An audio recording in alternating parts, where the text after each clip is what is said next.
एक और breaking news सामने आ रही है। महादेव ऐप मामले में जुड़ी ब्रेकिंग न्यूज है। महादेव बेटिंग ऐप मामले से जुड़ी हुई छत्तीसगढ़ के पूर्व सीएम भूपेश बघेल समेत कई लोगों की मुश्किलें अब इस मामले में बढ़ सकती हैं। सूत्रों के मुताबिक ईडी की चार्जशीट में भूपेश बघेल का भी नाम सामने आया है और महादेव बेटिंग ऐप मामले में ईडी उन्हें समन्स भेज सकती है, जिसका साफ मतलब यह हुआ कि ईडी की जांच की आंच अब छत्तीसगढ़ के पूर्व मुख्यमंत्री भूपेश बघेल तक पहुंच सकती है। भूपेश बघेल समेत कई लोगों की अब मुश्किलें बढ़ सकती हैं। सूत्रों के मुताबिक ईडी की चार्जशीट में भूपेश बघेल का भी नाम सामने आया है और अब महादेव बेटिंग ऐप मामले में ईडी उन्हें समन्स जारी कर सकती है, समन्स भेज सकती है।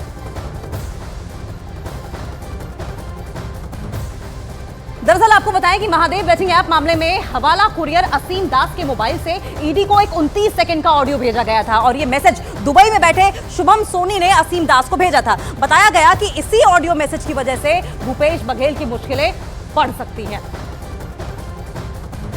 तो बताएं आपको कि महादेव बेटिंग ऐप मामले में हवाला कुरियर असीम दास के मोबाइल से ईडी को एक 29 सेकंड का ऑडियो भेजा गया था और यह मैसेज जो था वो दुबई में बैठे शुभम सोनी ने असीम दास को भेजा था। बताया यह गया कि इसी ऑडियो मैसेज की वजह से अब भूपेश बघेल की मुश्किलें बढ़ने वाली हैं और ईडी की जांच की आंच अब भूपेश बघेल की तरफ पहुंच सकती है।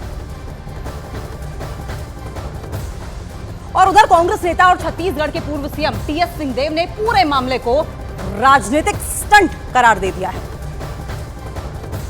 पहले ये तो स्थापित करें कि पैसा भूपेश बघेल को मिला, मनी ट्रेल कहां है।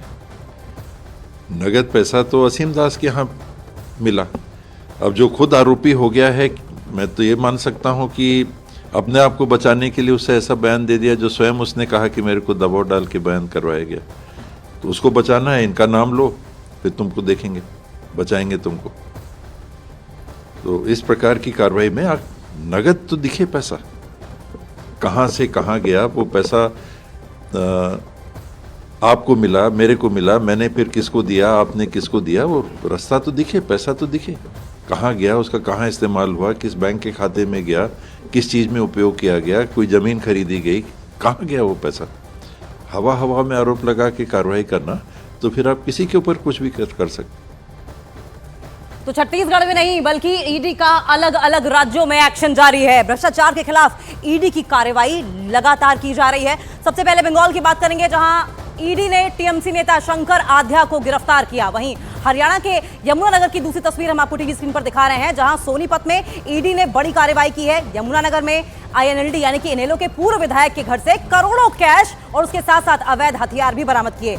सोनीपत में कांग्रेस के विधायक के घर पर ईडी की छापेमारी खत्म हो गई है। तो पूरे देश भर में ईडी की कार्रवाई चल रही है। कई राज्य ऐसे हैं जहां पर ईडी अपना एक्शन दिखा रही है, एक्शन में दिखाई दे रही है, छापेमारी की जा रही है। टीएमसी नेता को जहां गिरफ्तार किया है पश्चिम बंगाल में, कल जमकर बवाल भी हुआ था। वहीं यमुनानगर और सोनीपत में भी ईडी की छापेमारी जारी है।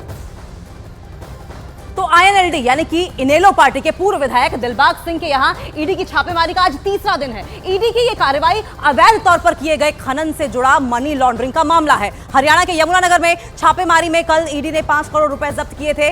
पूर्व विधायक के आवास से अवैध विदेशी हथियार, 300 से ज्यादा जिंदा कारतूस मिले थे। कल ईडी ने दिलबाग सिंह के खिलाफ आर्म्स एक्ट के तहत नया मामला दर्ज कराया है। बताया यह जा रहा है कि आईएनएलडी पार्टी के पूर्व विधायक दिलबाग सिंह घर में ही मौजूद हैं। तो बड़ी अपडेट आपको बताएं, आईएनएलडी पार्टी के पूर्व विधायक दिलबाग सिंह के यहां ईडी की छापेमारी का आज तीसरा दिन है, यानी कि 3 दिनों से लगातार ईडी उनके घर पर छापेमारी कर रही है, उनके ठिकानों पर छापेमारी कर रही है। और ईडी की ये जो कार्रवाई है वह अवैध तौर पर किए गए खनन से जुड़ा मनी लॉन्ड्रिंग का मामला है। आपको बताएं कि हरियाणा के यमुनानगर में छापेमारी में कल ईडी ने 5 करोड़ रुपए भी जब्त किए थे।